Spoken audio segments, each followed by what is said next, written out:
Great. I wanted to talk a little bit about how your membership is changing. The Latter-day Saint Church has said it's one of the fastest growing religions in America. But according to the latest reporting by the Salt Lake Tribune, the church outside Utah has only added 8,000 new members, it's reporting, in the U.S. during the past 2 years. And it says Utah's growth of about 34,000 members represents the majority of the church's 42,000 member growth in America over the past 2 years.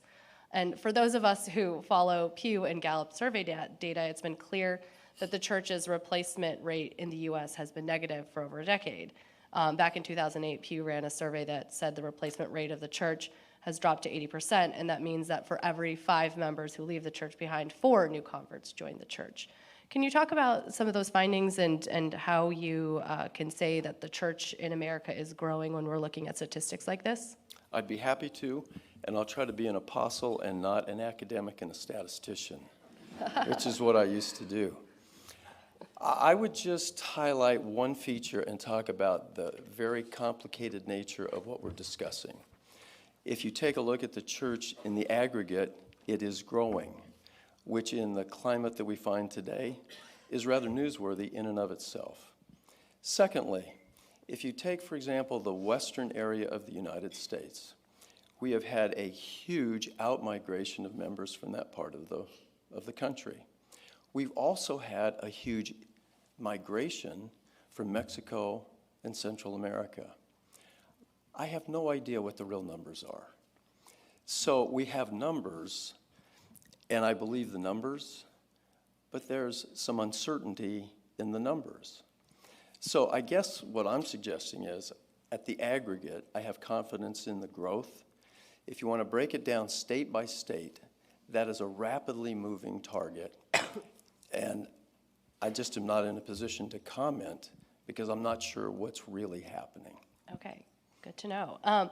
Where in the world is the church growing? You had mentioned Africa as one of the major places where you're seeing growth.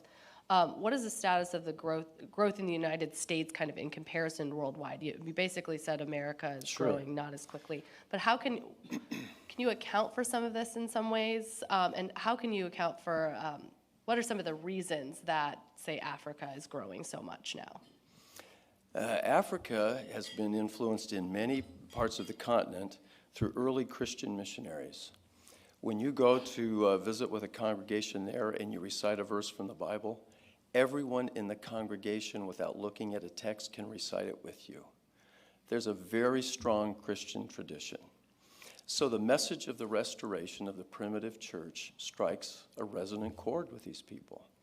They come, they see our congregations, they participate, and they desire to join. So there's very rapid growth. In the United States, the growth is not nearly as rapid as it is in Africa. And my observation is that over the history of the church, in different parts of the world, there are different seasons of growth. In the early days, in the 1830s, 1840s, mass migration of saints coming from Europe to the United States. We don't have as many converts in Europe today as we did then. So there's an ebb and flow and seasons in the growth all over the world. Okay. Just following up on that, membership and affiliation with religious organizations in general has been on the decline in the United States. Why do you think that is? I think we live in a tumultuous world, and people are searching for answers and may not be satisfied with some of the answers that they found. Okay. Many church leaders, including you, have a deep business administration backgrounds, which is unusual for faith leaders who tend elsewhere to be selected for scholarly distinction, and they seek guidance behind the scenes from those who understand and how to run organizations and to ensure long-term financial viability. What are some of the advantages of so much business acumen at the church's highest levels? And at least as importantly, how is it challenging in the ways that give you and your colleagues pause? Okay, I'm going to give an answer, and I'm pretty positive you're going to want to have a follow-up question. Okay. I have tried really hard not to let my academic training influence what I do as an apostle of the Lord Jesus Christ. In the Book of Mormon, there's a verse that says, "When they are learned, they think they are wise. and hearken not unto the counsel of God. So I do not take my academic background and experience and impose that on the church. I let the doctrine of Christ influence how I see things. So certainly there are practical advantages in knowing about how organizations run and budgeting and so forth. But I view that really as secondary. I try to view what we do and the mission we fulfill through the lens of the gospel of Jesus Christ. So basically, you leave behind all of your previous experience and education to focus on. You can't leave it behind, but we do leave our nets. All right. The ancient apostles, they were summoned, and they left what they were doing, and they then began the work of serving the Savior. That's what we do. That's what the members of our church do. But it would not be accurate to say, well, you just leave your experience behind. Of course, we're influenced by that, but I try not to let it dominate. Okay. I'm going to move on to a question from a member who said that they were reporting in Salt Lake City recently, and that member's impression was that the church has handled public statements about the pandemic, particularly masking, rather differently from other faiths, and that the divide between conservative and progressive members with respect to COVID may be the inverse of many other traditions. Is there a story here, or is it overstating? I think it's overstated. We have the president of the church, who was a world-renowned heart surgeon. He's doing the same thing. He puts his ministry first, but he brings some very relevant experience and expertise to this. And he gave guidelines. The best answer I can give to your question, Joseph Smith in the early days of the church was asked by a legislator in Illinois, in the city of Nauvoo, and said, this is a very orderly city, and things seem to run very well. How do you do that? Because we have a very difficult time. And Joseph Smith said, we teach them correct principles, and they govern themselves. They don't prescribe every jot and tittle of what you should do. Here's the principle, now you go act the way you think is most appropriate. That's what the leadership of the church has been doing. Here are the guidelines and the principles.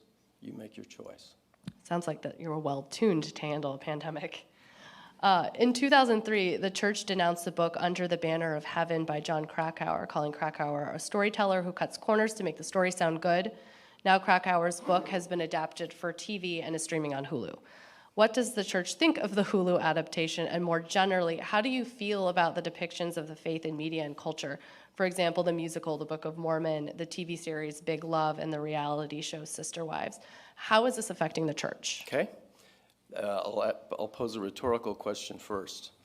Given all the stuff that I just described, who has time to watch programs on TV? Fair enough. So the most honest answer is, I've read about this stuff. The Salt Lake Tribune that you've already mentioned said they had as one of their headlines, Banner, what's it called, Banner Under Heaven? Yes. Yeah, Banner Under Heaven. Under the Banner of Heaven. Fact or fiction? There's some discussion about how accurate is it, how fictional is it? So this is not new. Christ was mischaracterized.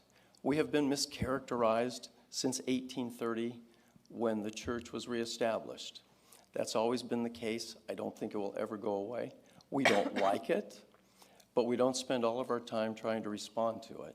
We have a mission to fulfill, and we're moving forward to accomplish that mission. Okay. We are getting really tight on time, so I'm going to try to run through some questions kind of in a rapid fire.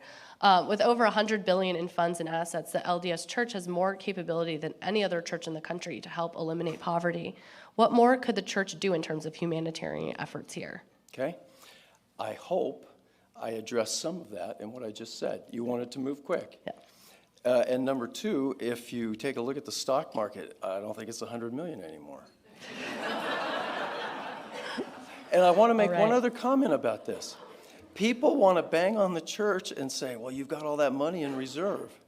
Yeah, and it's a good idea for other people to follow that example.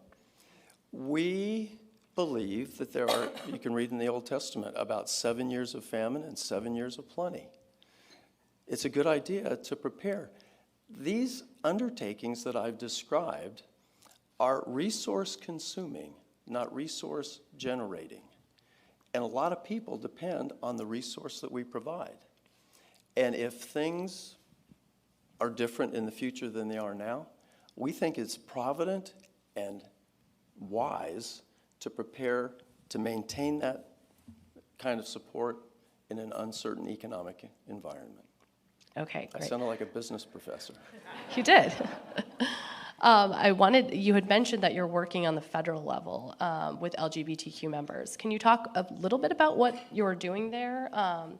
And then to follow up, can you envision a day when LGBTQ church members can marry and be sealed within the church? Okay. On the first point, we talked about how what we did in Utah in 2015 was a model, that's been extended in Arizona, that's also been taking place in Georgia. So that learning, the things that we've experienced in those and things that we've learned, are setting the stage to try to take that forward to the federal level. Okay. And also, can you follow up on the question that I had regarding whether you'll ever envision LGBTQ church members being able to marry and be sealed within the church? We believe that marriage between a man and a woman is ordained of God, and that the family is central to the Father's plan for the eternal destiny and happiness of his children. Okay. You mentioned that women lead within the church in many ways. Will there ever be a female president of the Church of Latter-day Saints? Can a woman be a prophet in the lineage of Joseph Smith? Great question. We follow the pattern of the ancient church.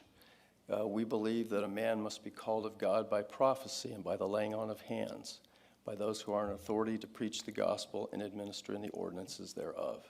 The pattern anciently was that the apostles were men. That's the pattern. Okay. As the church has done with gay marriage in the past with Proposition 8 in California, does the organization plan on intervening on a social and political issue by publicly advocating its position that abortion is a woman's choice in consultation with God and local male leaders in cases of rape or when the mother's health is at risk? Our existing policy, you can read it online in our church handbook of instructions, is that we believe life, we affirm the sanctity of life, and also the means whereby mortal life is created. It already highlights the fact that there should be consideration given in cases of rape, incest, the health of the mother, the viability of the fetus. All right. How would a trans person be treated if they had already completed their transition before exploring membership in the church? We welcome all and strive to love them. Now, I use the word strive because we don't do that perfectly. And so people have stereotypes, they have misconceptions, they have biases, and they have prejudices. We strive to love everybody. Okay. Given the significant financial strain that tithing is for those in war or in abject poverty, is there any discussion within the church about not requiring that for people in those situations, or at least tithing only what is left after paying for housing, food, and other necessities? President Hinckley stood at this pulpit in 2000, made reference to the law of tithing. I remember watching him teach in impoverished areas of the country and promising the people the pathway out of poverty is keeping the commandments of God, including tithing. Okay. The church doesn't need their money, but those people need the blessings that come from obeying God's commandments. Okay. Given the recent controversies about the church using tithing money for secular purposes, can you explain how money is managed at the local, regional, and church-wide levels? Sure. Boy, you want me to be quick? This isn't quick. I think we're okay. You think we're okay? Give you 2 minutes. So there's central oversight from Salt Lake City. There's a global financial system for the church. And there's money allocated using particular criteria for all of our congregations and units around the world. And they have local discretion to use that to meet the needs of the members and to run the programs of the church.